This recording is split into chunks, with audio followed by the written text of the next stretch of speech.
تو ایک انتہائی غریب آدمی کے گھر میں نے انہیں ڈیوٹی کرتے دیکھا، تو میں نے کہا آپ یہاں ڈیوٹی کرتے؟ کہنے لگے یہ ہمارے صاحب بڑے امیر ہوتے تھے، غریب ہو گئے، سب چھوڑ گئے، حالات کا تغیر بدلا۔ تو میں نے کہا آپ کیوں نہیں چھوڑ کے گئے؟ کہنے لگے کیا کروں، مجبوری ہے، نمک کھا رہا ہوں، ان کے گھر کا نمک کھایا ہے، اب حالات کے تغیر اصلہ نال جے نیکی کریے، وہ نسلاں تاک نہیں بھول دے۔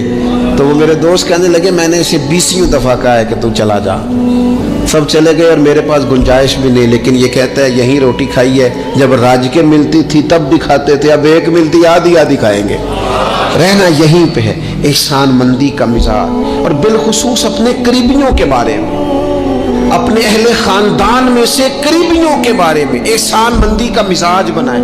اپنی طبیعت سے ناشکری، اپنی طبیعت سے رشتوں کو توڑنا، اپنے مزاج سے اپنے قریبیوں کے احسانات کو بھول جانا، اس سے باہر آئیں۔ اپنے اساتذہ کے لیے جذبات پیدا کریں۔ اعلیٰ حضرت رحمۃ اللہ علیہ فرماتے استاد بدرجے باپ کے ہیں، اور اس استاد سے کون مراد ہے؟ شیخ مرشد بھی اسی میں داخل ہے، جس سے ہم تربیت لیتے ہیں، جس کی وجہ سے اللہ ہمیں کوئی خیر نصیب کرتا ہے، جس کی بات سے کچھ سیکھتے ہیں، وہ بھی اس میں داخل ہے۔ فرماتے ہیں ان کا حق ہے، اور جو حق والے تھے انہوں نے حق اس طرح سمجھا کہ حضرت مولا علی شیر خدا فرماتے ہیں میرا استاد اگر چاہے تو مدینے کے چوک میں کھڑا کر کے مجھے بیچ دے، میں بک جاؤں گا، لیکن اس کے حق سے میں پیچھے نہیں ہٹوں گا۔ دل اگر صاف نہ ہو تو بھی مالک نیکیاں قبول نہیں کرتا۔ پاک ہوئے تے پاک ہی ملدا ہی، تے بنا پاکوں پاک نہیں ملدا۔ اے سارے وجود دے تون دے نالوں اکو تولا ٹکڑا دل دا۔ یہ جو پاکیزگی ہے نا دل کی، یہ نہ ہو تب بھی نیک اعمال اس کی بارگاہ میں قبول نہیں ہوتے۔ نیک اعمال کی قبولیت کے لیے دل کا صاف ہونا، کشادہ ہونا، کھلا ہونا، یہ بھی ضروری ہے۔ دل میں بوجھ ہو، عداوت ہو، حسد ہو، لوگوں کے لیے کینہ بھرا ہوا ہو اور اعمال قبول ہو جائیں نہ۔ اس کریم کے کچھ فیصلے ہیں، وہ اعمال کی قبولیت کے آداب بتاتا ہے۔ وہ کہتے ہیں میری مرضی سے کرو گے تو میں قبول کروں گا۔ حدیث پاک آپ کو صحیح مسلم میں ملے گی۔ نبی پاک صلی اللہ تعالی علیہ وسلم فرماتے سوموار اور جمعرات والے دن لوگوں کے اعمال اللہ کی بارگاہ میں پیش کیے جاتے ہیں۔ دو مسلمانوں کے، دو بھائیوں کے اعمال رب کی بارگاہ میں پیش کیے جاتے ہیں۔ اعمال ہیں، نیک اعمال ہے، نیکی ہے، نماز ہے، روزہ ہے، حج ہے، زکوٰۃ ہے، صدقات ہے، وہ نیک اعمال اللہ کی بارگاہ میں جمعرات اور پیر کو پیش کیے جاتے ہیں۔ رب کریم فرماتے ٹھہر جو ذرا ان کے اعمال کو روک دو۔ یا اللہ کیوں؟ فرمائے اس لیے کہ ان کے آپس میں نا دلوں میں نفرت ہے، گھٹن ہے، عداوت ہے، ان کو ذرا مہلت دو، یہ پہلے صلح کر لیں پھر ان کے اعمال بھی قبول کر لیں گے۔ کہ نہ عداوتیں پالی ہوئی ہیں، اپنے دلوں کے اندر گھٹن پیدا کی ہوئی، اختلاف کہاں نہیں ہوتا، لیکن نفرتیں پیدا کر لینا۔ کیا جرم کیا ہے بھائی نے؟ کون سا کفر کر بیٹھے ہیں رشتہ دار؟ کون سی ایسی بات نکل گئی ہے جو زندگی کے ناطے توڑ کے بیٹھ گئے ہم؟ رب کہتا ہے نہیں قبول ہوں گے ابھی اس کے اعمال، روک دو جب تک یہ آپس میں صلح نہ کر لے۔ مسجد میں بھی پابندی سے آؤ، فجر کی جماعت بھی نہیں چھوٹنی چاہیے، جمعے والے دن بھی وقت پہ آؤ، لیکن اگر قبولیت کرانی ہے تو 20 منٹ نکال کے نا اس رشتہ دار کے گھر بھی چلے جاؤ جس سے ناراضگی چل رہی ہے، تھوڑا سا نا ادھر بھی ایک چکر لگاؤ، اس لیے کہ وہ کہتے ہیں قبول ہی تب کرنا۔ 17 رمضان المبارک کو جنگ بدر ہوئی۔ نبی پاک علیہ السلام نے فرمایا رب کریم نے بدریوں سے وعدہ کر لیا ہے، جو بدر میں شریک ہوئے اللہ نے وعدہ کر لیا ہے رب سب کو جنت عطا فرمائے گا۔ اہل بدر میں سے کوئی شخص آتا نا تو صحابہ اٹھ کے اس کا استقبال کرتے۔ بدر کے لوگوں نے جب کہا نا شہدائے بدر اور شہدائے احد کو فلاں فوت ہو گیا، فلاں مر گیا، تو اللہ نے کہا وَلَا تَقُولُوا لِمَن يُقْتَلُ فِي سَبِيلِ اللَّهِ أَمْوَاتٌ، خبردار تم نے مردہ کہنا بھی نہیں، جائے میرے رستے میں ابھی اسے مردہ کہا جائے، بل احیاء، بلکہ وہ زندہ ہیں، وہ زندہ ہیں۔ تم شعور نہیں رکھتے ان کی زندگی کا تو تم نے مردہ کہہ دیا، وہ تو زندہ ہے۔ میرے دوست جتنے بھی لوگ اسلام میں حضرت عمر فاروق کہتے ہیں میں حضرت صدیق اکبر کے پاس بیٹھا تھا تو ایک خاتون آ گئی دربار خلافت میں کسی کام سے، تو حضرت سیدنا ابو بکر صدیق نے اپنے کندھوں سے چادر اتاری، اس چادر کو زمین پہ بچھایا، اس بیٹی کو، اس خاتون کو اپنی چادر پہ بٹھایا۔ تو حضرت سیدنا عمر کہتے ہیں میں نے کہا اللہ نے آپ کو اتنی شانوں سے نوازا ہے، انبیاء کے بعد آپ سب سے افضل ہیں، اور آپ اپنی چادر کس کے لیے بچھا رہے ہیں؟ کون ہے آخر یہ خاتون؟ تو حضرت ابو بکر صدیق فرمانے لگے حضرت سعد بن ربیع رضی اللہ تعالیٰ عنہ نے میدان احد میں حضور کے قدموں میں جان قربان کی تھی۔ میں نے کہا ہاں، کہنے لگے یہ اسی سعد بن ربیع کی بیٹی ہے، یہ آج آئی ہے۔ اور ہمارے ملک میں کیا ہوا؟ کبھی پلٹ کے دیکھنا شہداء کے خاندان کس کیفیت میں، کبھی پلٹ کے دیکھنا سرحدوں پہ جان دینے والوں کے بچوں کی کیفیت کیا ہے۔ کبھی کسی تقریب میں بلا لیا جاتا ہے، دو جملے کہہ دیے جاتے ہیں، کوئی ایک آدھ میڈل بھی دے دیا جاتا ہے، لیکن کبھی پلٹ کے دیکھنا ان کی کیفیات کیا ہیں، ان کا خیال رکھا، ان چیزوں کو غور کیا گیا۔ کسی نے اگر کسی مقام پہ کوئی نیکی کی تو اس نیکی کا اعزاز رکھا گیا۔ میں نے تو اپنی زندگی میں دیکھا ہے، بڑا چھوٹا آدمی ہوں لیکن میں نے دیکھا ہے دین کا کام آپ تھوڑا کرتے ہیں، رب آپ کو اجر اتنا عطا کرتا ہے، اتنا عطا کرتا ہے کہ انسان شرمندگی میں پانی پانی ہوتا جاتا ہے کہ یہ تو بالکل میری اوقات ہی نہیں تھی، یہ تو کیفیات ہی نہیں تھی، یہ اس مسجد کے نقشے کی جب بات چل رہی تھی تو نقشہ منظور کرنے والوں میں سے ایک صاحب نے مجھے کہا اتنی بڑی مسجد بنا رہے ہیں تو وہاں تو آبادی کوئی نہیں، تو اتنی بڑی مسجد بنا رہے ہیں تو لوگ کہاں سے آئیں گے؟ تو میں نے کہا ہمیں تو پہلے بھی نہیں پتا کہاں سے آتے ہیں۔ وہ کہنے لگے نہیں پھر بھی کوئی اندازہ تو ہو۔ میں نے کہا کہ میں چلے مسلمان پر ویسے ہی اعتبار کرنا چاہیے، تو میں تو ویسے ہی پگڑی داڑھی والا ہوں، سچ بتاتا ہوں مجھے نہیں پتا کہاں سے آئیں گے، پر امید ہے کہ آ جائیں گے۔ اب جو آ رہے ہیں وہ مجھے صرف ایک ہی بات کہہ رہے ہیں تہاڈی جگہ تھوڑی ہے، اے جگہ ذرا بدا لو۔ میں نے کہا ذرا ٹھہر جاؤ، جو چیزیں ہو رہی ہیں ان کو ذرا مینج کر لیں۔ دیکھو اللہ تبارک و تعالی، اللہ کا رسول، دین کسی کا قرض نہیں رکھتا۔ ہمارے مخلص ہونے میں دیر ہوتی ہے، ہم اور جلدی شکوہ کرتے ہیں اپنی زبان پہ، اللہ تعالی ہمیں معاف فرمائے۔ بعض اوقات نہ چاہتے ہوئے کچھ ایسی باتیں آ جاتی ہیں جن میں بعد میں شرمندہ ہوتے ہیں، یار یہ جملہ کیوں کہا؟ دین تو بڑا اعزاز دینے والا۔ اپنے محسنوں کا شکریہ ادا کریں۔ آپ یقین کریں میں نے زندگی میں ایسے اساتذہ دیکھے جن کا مقصود تنخواہ لینا نہیں تھا، پڑھانا تھا، اور انہوں نے جیب سے خرچ دے کے بچوں کو پڑھایا، دل لگایا، جدوجہد کی۔ ایسے مشائخ دیکھے جنہوں نے وارفتگی کے ساتھ لوگوں کو دین کی طرف قائل کیا۔ اب نہ زمانے میں تکلف پیدا ہو رہا ہے، اب طبیعتیں احسان مند نہیں رہی۔ بچے اپنے ماں باپ سے جب یہ کہیں کہ آپ نے ہمارے لیے کیا کیا ہے، اور جب شاگرد اٹھ کے اپنے استاد سے کہیں کہ اگر پڑھایا ہے تو فیس نہیں لی، مفت پڑھایا ہے۔ اگر کوئی بیوی اٹھ کے اپنے خامد سے کہہ دے، نبی پاک علیہ السلام نے فرمایا، بخاری میں موجود ہے، کہ ساری زندگی تم عورت کے ساتھ نیکی کرتے ہو لیکن تمہارا ایک عیب دیکھتی ہے تو وہ کہتی ہے میں نے تو کبھی تم میں کوئی بھلائی دیکھی نہیں، یہاں تو سکھ پایا ہی نہیں۔ فرمایا اس بنیاد پر کثرت سے عورتیں دوزخ میں جائیں گی۔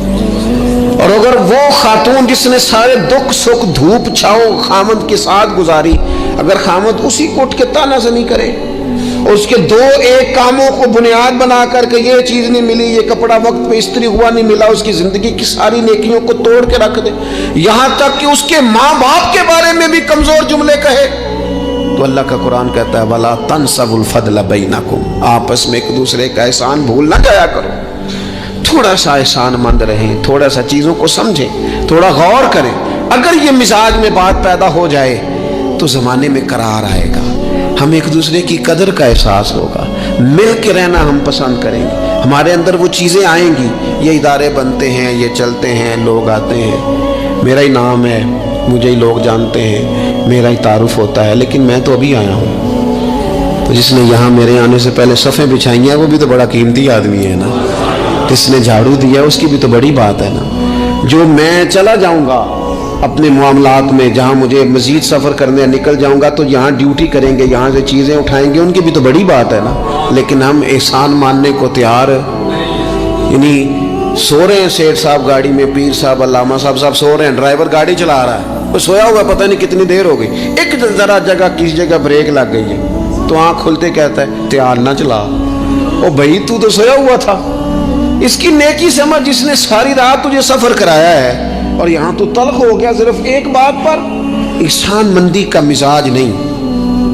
مطعم بن عدی ایک سردار تھا قریش کا، یہ بات نا، یہ ایک میں پڑھتے میں بدر کو پڑھ رہا تھا دراصل، یہ ایک بات میں نے پڑھی تو یہ سارا عنوان ہی میں نے بدل دیا، میں نے کہا بات ہی اس پہ کر دی۔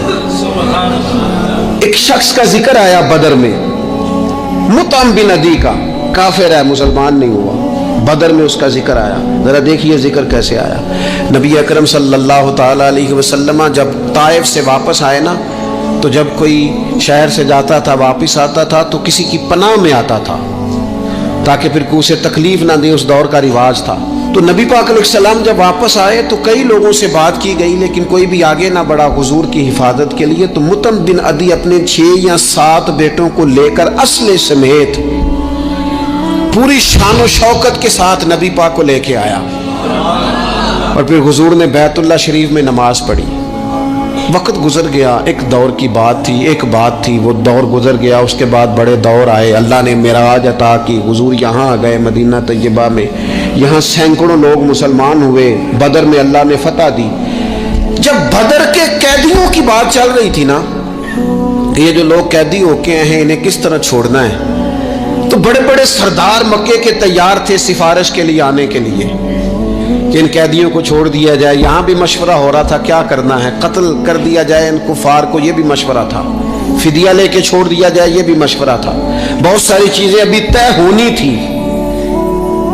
تو ان ساری باتوں کے بیچ اچانک کیفیت بدلی۔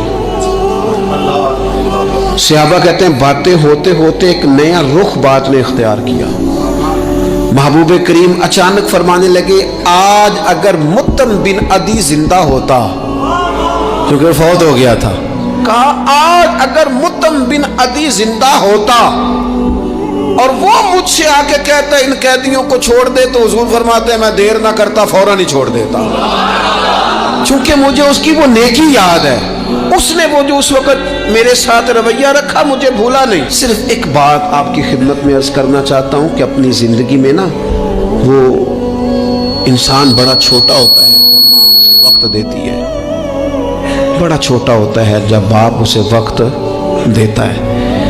بڑے اساتذہ کے پاس بڑی کتابیں جب بندہ پڑھتا ہے وہ بھی بڑا وقت ہوتا ہے، لیکن جب اسے یہ اچھی طرح پہچان کرانی ہوتی ہے نا کہ یہ الف ہے، یہ با ہے، اور نہیں یہ تا ہے، آنکھیں کھول کے دیکھ، 2 نقطوں والا تا ہوتا ہے، یہ سا ہے، وہ بھی بڑے مشقت والے لوگ ہوتے ہیں، وہ بھی بڑی محنت کرتے ہیں، لیکن کیا کرے بھول جاتے ہیں لوگ، نہیں یاد رہتا۔ وہ جس کی بات سن کے اللہ نے دین کی توفیق دی، اس کی بات سن کے اس طرف مائل ہوئے، پھر ریسرچ کی اور پھر اسی کو ان پڑھ کہنا شروع کر دیا، پھر کہا کہ اوہو توجہ تو اس نے دلائی تھی پر یہ بندہ ہی ٹھیک نہیں۔ یہ ہمارے ہاں عجیب ناشکری کا اور احسان فراموشی کا مزاج آیا ہے۔ ہمیں ہمارا دین کہتا ہے آپس میں ایک دوسرے کے احسانوں کو بھلانا نہ، اور نیکی کا بدلہ ہمیشہ نیکی رکھنا۔ حضور نے فرمایا شکریہ ادا نہ کر سکو تو محسن کے لیے دعا ضرور کرنا۔ اپنی زندگی، یہ جو لوگ احسان مند ہوتے ہیں نا، یہ بڑے نفیس لوگ ہوتے ہیں، یہ حدود کے اندر ہوتے ہیں، یہ بڑے باادب ہوتے ہیں، ان کی زندگی سلجھی ہوئی ہوتی ہے، ڈھلی ہوئی ہوتی ہے، یعنی یہ وہ لوگ ہوتے ہیں جن کا کوئی ہوتا ہے، یعنی ان کی کوئی سند ہوتی ہے، ان کے کوئی پیچھے ہوتا ہے، ان کی کوئی بہک ہوتی ہے، انہیں کوئی کہنے والا ہوتا ہے، ان کا کوئی استاد مرشد ہوتا ہے، انہوں نے کسی سے سیکھا ہوتا ہے، ان کی کوئی پشت ہوتی ہے، یعنی یہ وہ ہوتے ہیں جن کا کوئی ہوتا ہے۔ اور جو کہے کہ میں تو ساری محنت آپ ہی کی تھی، ابے بھی کچھ نہیں سی دیتا، پائی بھی چھٹ گئے سن، فلانا بھی تو بھائی او بھائی تو ڈھلا ہوا ہی نہیں ہے، ایسا آزاد بندہ، اس طرح کی کیفیات، یہ انداز درست نہیں ہے۔ اپنی زندگی کو احسان مند بنائیں۔